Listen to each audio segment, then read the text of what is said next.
And the question is, well, okay, how many eggs do I put in that basket? How many eggs do I put in, traditional media? And that's going to vary by market. Before we get into this episode, quick word from our sponsors. Transform your home service business with Chirp, the ultimate automation toolbox. Capture more leads, connect instantly, skyrocket your sales. Look, Chirp integrates seamlessly with platforms like Service Titan and House Call Pro, offering automated texts, emails, and even ringless voicemails. Boost your Google reviews and your customer loyalty with their proven rehash programs. Schedule your demo today and get an exclusive 25% off your first 3 months by using our code chirp.com/HSSR to start boosting your revenue today. Have you ever thought about outbounding your database to fill your dispatch boards as lucrative service and sales appointments? How about boosting your memberships too? Well, now you can with Elite Call, a US-based call center that does just that. For over 20 years, their dedicated teams don't just make calls, they directly integrate these appointments into your CRM and fill your job boards. Don't let your competition get ahead. Let Elite Call connect with your customers first. Visit elitecall.net to learn more. Enhance your online presence with On Purpose Media, your go-to home service marketing experts for everything web design, SEO, and PPC. Stunning user-friendly websites, check mark. Increased visibility on search engines, also a check mark. Targeted traffic through effective pay-per-click ads, you betcha.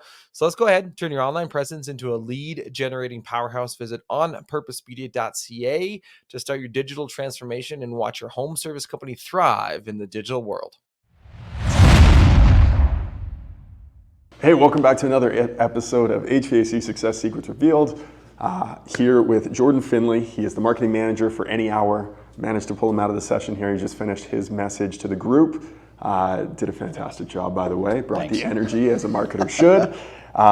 Jordan has a wealth of knowledge around not just marketing, but also the trades. He ran his own landscaping company for 20 years, sold it to join the Any Hour team, and came on as their marketing manager, which one of the unique perspectives that you mentioned that you think you have is that full picture of how a company works in the home services space, and then being able to bring that to marketing. So I'm curious, now that you are focused on that one component, how much better have you got at marketing?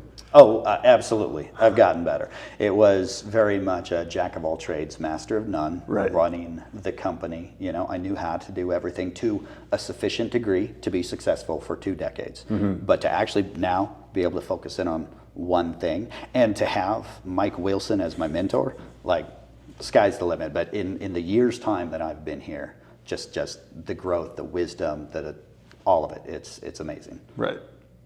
I imagine having that marketing budget to play with is a little bit of fun too. It makes negotiating an adventure. Yeah, no kidding. It's nice. It's a privilege to be able to flex that much muscle, mm-hmm. to take our buying power and take the data that we meticulously collect and be able to, in a fair and honest way, say, here's the results and here's what we need. Here's what we need from you. Can we keep doing business together? Right. And so there are some perks that we enjoy. Yeah. Absolutely. Well, one of the things that you did talk about on stage is the wasted ad spend that exists on Google, right? And it's something that's escalated exponentially here in the last little while through COVID and all that. And contractors are really feeling that pinch. I mean, Google's raised their prices every single year on pay-per-click, and they're the ones that control the bidding for most of the ad accounts that exist on there. Yeah. And so looking at other avenues, looking at other ways for contractors to be able to attract leads into their business, to attract phone calls into their business, what are some of the things that you're seeing that are working really well right now with Any Hour that are allowing you to, I guess, leverage the brand in a variety of different ways, but just get the phone to ring from new customers? So I'm not going to reveal anything people don't already know, but the most fundamental principle is you want your finger in as many pies as possible, mm-hmm. right? You never put all those eggs in one basket. Google costs a fortune, you're absolutely right. Google also is borderline essential, yes, to pull any of it off. And the question is, well, okay, how many eggs do I put in that basket? How many eggs do I put in, traditional media? And that's going to vary by market. Now, our location, our brand presence, we are still extremely successful with radio and TV. So we actually put a big chunk of our marketing budget into those because the results are there. Right. But we are all over print. We are in direct mail. We are in shared mail. We have digital efforts. We've got a social media team. We are emailing. We are text marketing. We are doing just about everything that's out there. We've got billboards all over the place, you name it. We are involved in parades. We are involved in home shows. We are supporting high schools. Like, there's a little bit of everywhere. Mm-hmm. And that's the success. Well, I can look at specific channels and go, ooh, that's a winner. Mm-hmm. Look at the return on that. I still have to have those other pieces, and you can't isolate the two. Maybe that successful channel is only successful because of all that little branding I can't really track. Yep. You know, just being ubiquitous in people's minds, mm-hmm. being ever present. And so you can never, as much as I love data, as much as that is where the answers are, you will never have purity there because Correct. there are some things you can't track, and you can't take for granted what that's doing to make other things look better. Yep. So I'm hedging a little bit in what's very successful for us.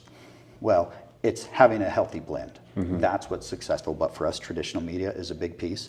Google is a big piece, whether I like it or not. Our direct mail is a consistent winner. Our shared mail is right now as things have softened. Mm-hmm. You know, we are no longer suffering from the struggle of we have too many calls and how do we get to them all, and it's how do we find those extras, how do we keep our guys fully engaged. We have pivoted, for example, text marketing. That's something that I carry a burden of responsibility for us with that one because it has proven to be so useful. Right. It is not a tool that solves every problem by any stretch. But boy, in the right moment, for pennies, you can make that phone ring. Mm-hmm. And it's one of the only ways that you can take a rough start to a morning and you can actually do something in a marketing manner that can change the outcome of that day. Right. You know, you think of traditional media, you're weeks out. You've got to create the art. You've got to send in the art. You've got to wait for publication, you know. So if you're having a bad day today, it used to be, give me 3 weeks. Give me 3 weeks and I'll make this different. Or let me throw a whole bunch of money and see if I can get on the radio, and then maybe this week if we're lucky, right? And so text marketing's been a big deal. Utilizing our customer base and leaning into those positive relationships that we have built by doing business the right way has enabled us to get through this turbulent moment that we're in pretty well. Mm-hmm. No, and that's very well put.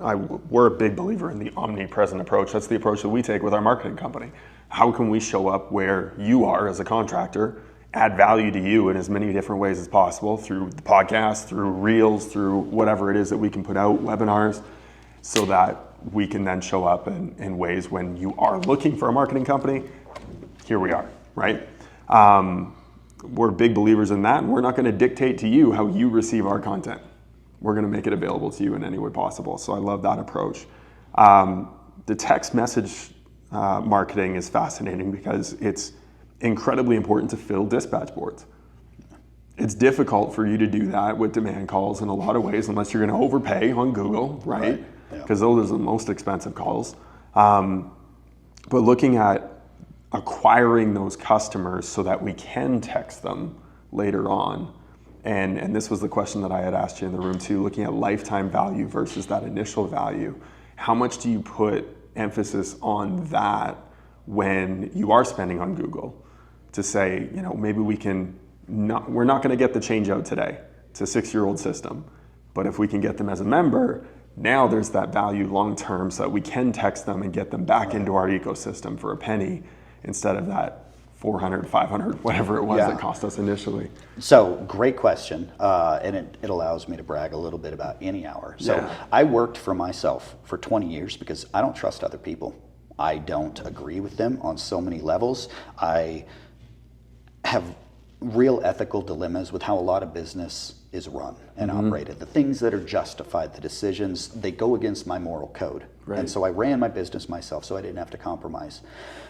When Any Hour recruited me, they shared a vision of things that actually completely aligned with my moral values. And to get to the point is any hour services looks at each customer, at each potential customer, as what is the value of that customer over a lifetime. That is the only metric we use. And if that means we'll lose money for 5 years, helping them with maintenance, making sure whatever system they have lasts as long as possible, that's totally okay. Right. Because through that experience, we have built a relationship that will last, and it will come around. If our technicians are going out there and honoring the system that we have built and how to treat the customer and how to absolutely deliver that 5-star experience, we can't lose. It's chess, not checkers. And so, what can I get out of this ticket? That's a losing game. That's a short-term game. That is not how we play ball. And so when we look at it, it is all about, well, what could the next 30 years look like? If we do it right, and if we do err, can we make it right? If we ever lose trust, can we fix that such that the only person they're ever thinking about to take care of those systems in their home is us? Right. That's how we win. That's what has separated us from the herd and put us to where we are more than triple the size of our next biggest competitor in the state. Well, it was interesting. I had Dustin on the show, Dustin Van Orman, when we were in Memphis at Joe Crisara's event. And he talked about one of the technicians here reached out to him and asked him about a specific customer that he had serviced 10 years ago. I'm sure he's bragged about this story a few times. But yeah, that he absolutely remembers the customer, and he reached out to him and looked at the data, and it was 130 times that any hour technicians have been out to visit him in the last 12 years, I think it was. Which, I mean, it's an average of almost one a month, which is pretty absurd. But y'all offer a lot of different services, so it wasn't just the same thing. I still question what's going on there, but that's cool. Yeah, absolutely. It was really fascinating, and the thing that the customer brought it back to was Dustin provided a 5-star experience.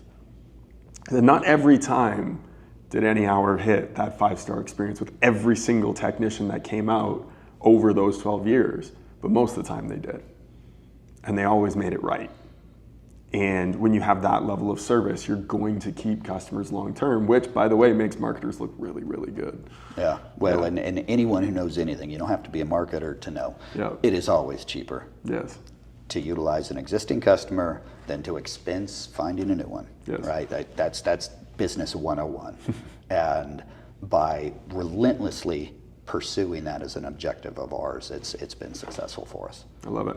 One of the things that you talked about in the message, and then you mentioned briefly here earlier as well, is looking at the data. So how can we get the data as good as we possibly can, because it's never going to be perfect? What are some of the things that you're doing and you're putting in place so that you can get as good of data as you can to make decisions?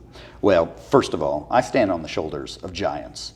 Like, the systems that are in place here are heavily attributable to Mike Wilson, the CMO of the Any Hour Group, that through the years, and just one step at a time, one little thing, it was just a matter, well, let's get a separate phone number for this so that we can track it. Okay, let's look at the revenue it's bringing in. Okay, maybe now we should start looking at, well, how many calls did that generate? Okay, so then what's the ticket price through that medium for that? And how does that compare? It's just this endless game. So the very boring answer is we have massive spreadsheets filled with every data point we can. And not only are we looking at week to week, month to month, year to year, we are recording like weather spikes. One that I just added that we realized was an opportunity. Oh, we better track when spring break is, because business falls off a cliff because everyone leaves. Right. They all head south, they head to Disney, wherever, and so it's just leveling up and getting wiser over the years, but we are looking at everything, the spend, the return. Does something seem to end up with more cancellations than another? Why? How is there something going on there that we're not building value the way, or we're not targeting quite the demographic we're after? Things like that. We're breaking things down by zip code. You name it, if there's any way to track it, we are. You can't track everything, but it means you need to be religious about tracking what you can. And we can comb through the data, and it's something we can leverage in so many ways as we compare and contrast vendors and where to spend that money, where to stop spending that money, where we need to renegotiate because it's close but it's not close enough. Those kind of things. Right. Wow. Yeah, it's a never-ending game of looking at numbers, looking at data, being able to make decisions. It's fascinating to dive into it. And God, does it feel good when you find something? Yeah. Oh yeah. Yeah, it's exciting when you get something that's got a triple-digit ROAS. Yeah. And you're like, oh, how much can I put in there? Where's that sweet spot before it diminishes? You know? And then it's fun to play those games. It's always a little disheartening when you do finally find that spot where the returns are not quite what they want, but it's fun. And yeah, you take your eyes off of it for a second, and you've fallen behind. Right. You're missing something. You're wasting money or missing opportunity. You can't not be in the data literally every day. Right. So now for companies that don't have that internal marketing partner and they're relying solely on vendors, as the owner, you should be owning your marketing. I'm a firm believer in that. That's what we coach our clients on. That's what we talk to our clients about. That's why we ask them to be on calls. To know what it is that's happening there, and we need to have open communication and open dialogue between what's happening in the office and outside of it. But for those smaller companies, what are the metrics that you would encourage them to make sure that they know inside and out daily for their business? So where we are at is a luxury, right? And we weren't there at the beginning either. course. We all start the same. Yep. You're answering the call. You're also the person booking the call. You might even be the technician in the afternoon running the call, right? Yep. You know, it's you wear whatever hat is necessary. And to get to that level of having someone in-house to monitor things, well, that's awesome. That's terrific. Most of us don't have that. Right. They really don't. And so you have to develop a relationship with vendors, right? And that's where it gets tricky, is you are now having to trust someone who, well, their living is getting as much of your money as possible, right? And so the first answer, obviously, is you cannot just leave them to their own devices. No matter how much trust you have in them, it's got to at least be trust but verify, Correct. right? But reputation, knowledge, track record, before any of it happens, you've got to do that. Just because someone gave you a name is not a good enough reason to utilize them. Go with someone who knows what they're doing and is as transparent as possible. One of the trickiest parts is they want to make everything proprietary so that you don't know what they're doing. Right. Because it protects, at least they believe, it protects that connection. Well, if they don't know how to do it, they have no choice but to keep using me, right? It's the nature of the beast, right? But fundamentals, those basic things, right? Inputs and outputs. How much am I spending? What was the return on that? I mean, that in and of itself, if you can't track anything else, that's all you need to get started is, was it a good investment or was it bad? You do need an understanding of what kind of return do I actually need, you know? What is the ratio of dollars input to dollars back in order for me to grow and succeed? Right. And then that's the metric. It's that simple. Well, here's the money I gave you. What'd that turn into? Okay, that's either working and let's go a little harder in the paint with that one, or that's not. What are we doing here? And explain to me why it didn't work the way you promised me. You said this happened. How do we pivot? And how do you make that right to me? You know, you've got to protect yourself too, and not just go, oh, that sucks. Take advantage, that's not the best way to put it. You want to leverage, you want to hold them accountable to who they said they would be for you. Yes. And I don't know, I feel like I'm circling the wagon here, but it's there's no rocket science here. Right. It is invest, get that return.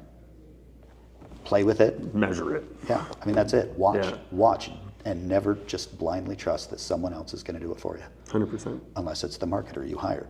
Right. But even then, even when you bring an internal marketer in, they're an employee.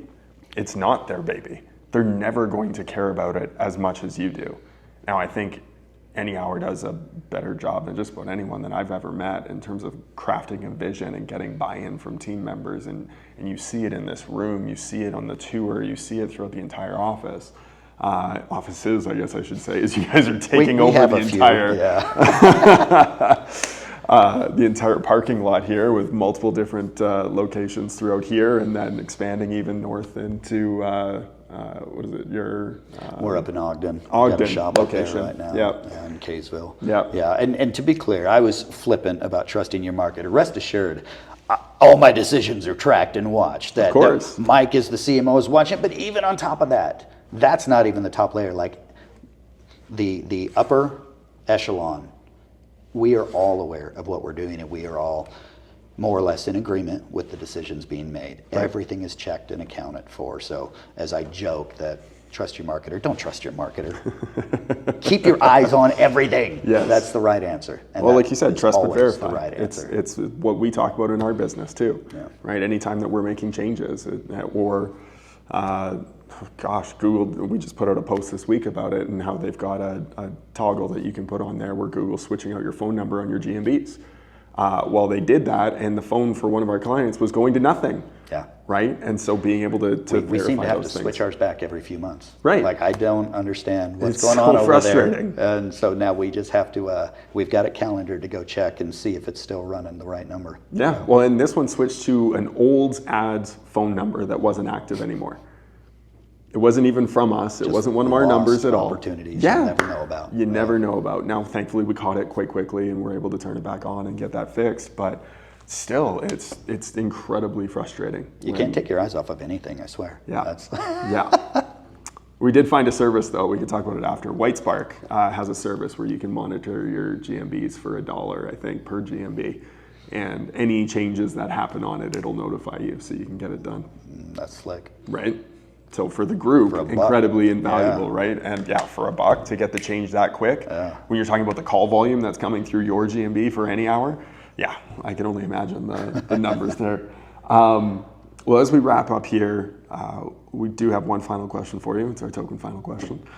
What is one question, Jordan, that you wish people would ask you more, but they don't?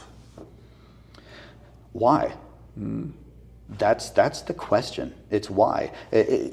You can either be a chef or a cook. Right. Right?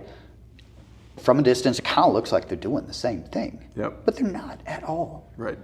You take a cook and you remove the cookbook, you remove the instructions, they are lost. They are rudderless, they don't know what they're doing. A chef, on the other hand, doesn't need the cookbook. I mean, they've got it, it's all up here, right? Right. But they know how to pivot, they know how to make decisions, they know what flavor profiles will resolve the difficulty they're dealing with, right? Mm-hmm.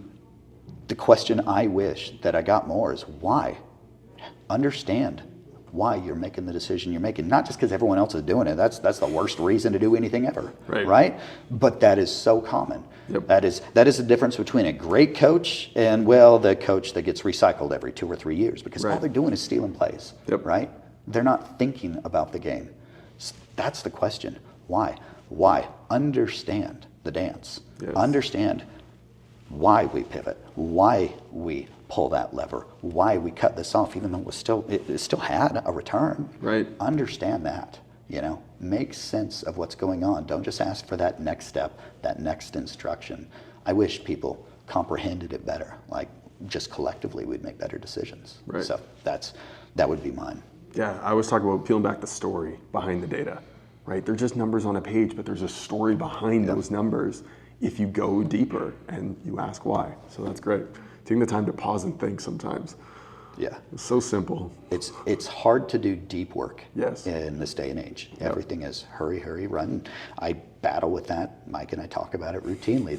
The struggle to find that quiet space to reflect and analyze, but it's essential. Otherwise, you're just following everyone else. You're following the crowd. You feel good because you're busy, but that doesn't mean you're productive. Right. Ooh, that one's deep. That one might hit a nerve for some. Awesome. Jordan, I appreciate it. Thank you for coming on. Thanks for making some time. I know we're going to be on the panel here in a little bit. So. Well, thank you for having me. No was worries. fun. Yeah. Cheers. Well, that's a wrap on another episode of HVAC Success Secrets Revealed. Before you go, two quick things. First off, join our Facebook group, facebook.com/groups/HVAC Revealed. The other thing, if you took one tiny bit of information out of this show, no matter how big, no matter how small, all we ask is for you to introduce this to one person in your contacts list. That's it. That's all. One person. So they too can unleash the ultimate HVAC business. Until next time, cheers.